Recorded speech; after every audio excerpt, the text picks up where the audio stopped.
Shalom pessoal, Rabino Jacques. Estou gravando aqui, como se diz em inglês, on location. Não estou gravando em Kansas, mas estou gravando aqui desde Aventura, Flórida, que é onde mora minha mãe. E é um lugar interessante. Inclusive aqui é o bairro, talvez o bairro mais judaico de Miami. Eu tenho entendido. É a maior concentração de judeus. Tem um monte de loja kasher, restaurante kasher, que é o prédio da minha mãe. Do outro lado tem duas torres, tem uma torre lá, tá vendo? Tem a piscina, essa torre que eu tô. Se você olhar, peraí, aqui, ó, não sei se vai dar pra ver. Por cima das árvores lá tem uma sinagoga. Se você olhar aqui, deixa eu ver se eu consigo mostrar. Não sei se vai dar pra ver, mas tem água, um canal. Muita gente diria que isso aqui é o Jardim do Éden, né, que é o paraíso. Eu, mais ou menos, né? Eu não sei. Aqui complicado, por exemplo, construíram essa cidade e ninguém teve a ideia de construir bueiro. Então chove, alaga tudo. É um terceiro mundo incrível. Porém, vamos falar do Jardim do Éden. Diz em Gênesis 2:8, né, no comecinho já da Torá, que o eterno Deus plantou um jardim ao oeste do Éden, e lá ele pôs o homem que ele tinha criado. Muitas vezes me perguntam se eu acredito se a história do Jardim do Éden é verdadeira. Se de fato o Adão e a Eva foram colocados nesse jardim e tentados por uma serpente, e aí comeram a fruta da árvore do conhecimento do bem e do mal, que em lugar nenhum diz que era uma maçã. De fato não pode ter sido uma maçã, porque a maçã é oriunda dos Cáucasos, não existia maçã aí ainda. Daqui a pouco eu vou te contar qual é a fruta verdadeira, se você ficar assistindo esse vídeo. Falar nisso, se você quer assistir, não só assista o vídeo, mas se inscreva, dá um like, dá um joinha, recomenda para seus amigos, para seus inimigos, para quem você quiser, tá? Bom, mas então, daqui a pouco eu vou te contar. E aí, então, será que é verdade essa história? Minha resposta, né? Será que realmente, será que a história é verdade? E eu tenho que responder, depende o que você entende por verdade, né? Será que eu acredito que o Adão e a Eva realmente existiram de uma maneira literal, científica? A resposta é não, né? Eu não creio que é uma verdade literal, nem eu acredito que é importante, não estou nem aí. O que eu acredito é que a narrativa, essa história do Adão e da Eva e do Jardim do Éden, contém verdades importantes e profundas o que significa ser humano. Então isso eu acredito. Nesse sentido, a história é verdade. Tem uma autora, o nome dela é Karen Armstrong. Ela escreve sobre vários tipos de verdade. Existem dois tipos de verdade. Tem a verdade que é o Logos e tem a verdade que é Mitos. Logos é a verdade científica literal. O Mitos ou seja, é o que se você quer o Logos, você procura um livro de ciência. Mitos é uma narrativa que nos ensina como viver nesse mundo que Deus criou. Religião é sobre Logos, não é Logos, é mitos, né?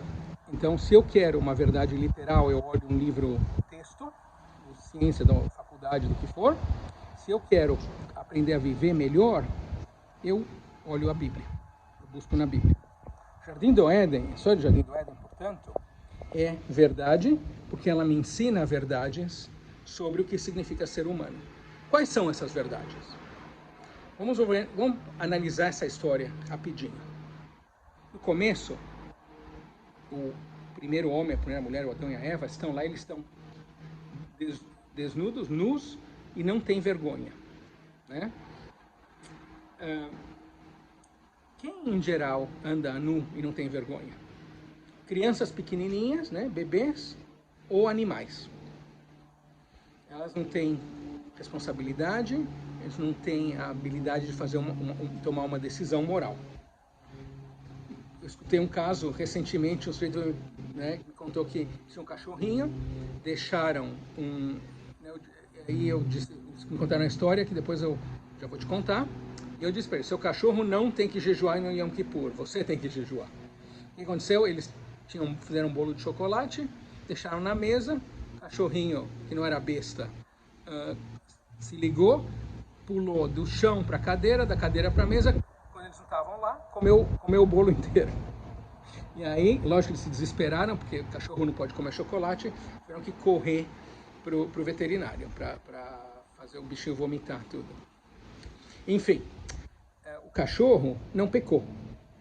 Quem pecou foram os donos de terem deixado o bolo lá, né?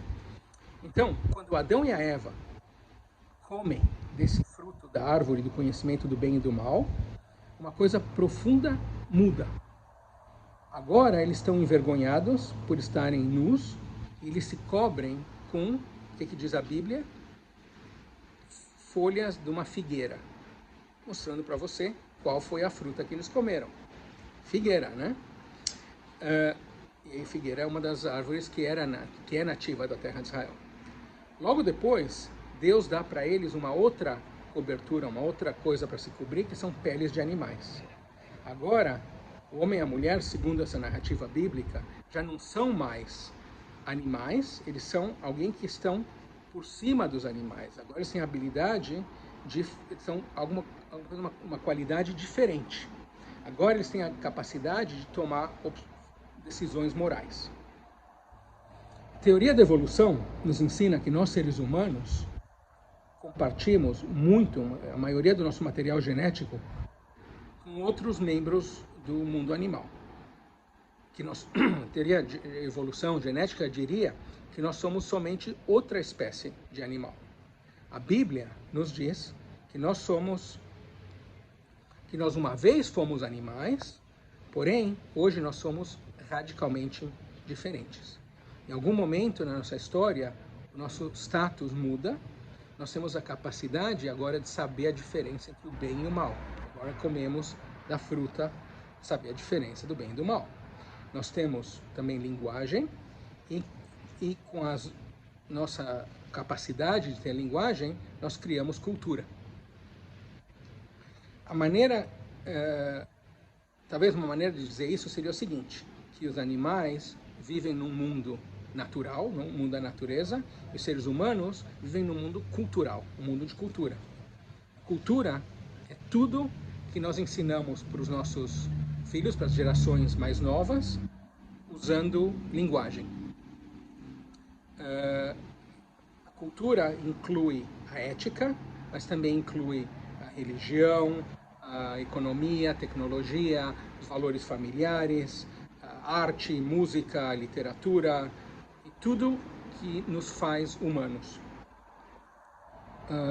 Possuir cultura nos transforma em algo radicalmente diferente dos animais.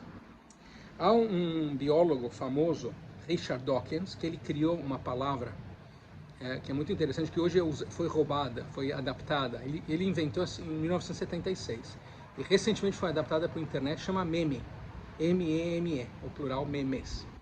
O que ele chamava de memes eram o seguinte: memes são para a cultura o que os genes são para a natureza.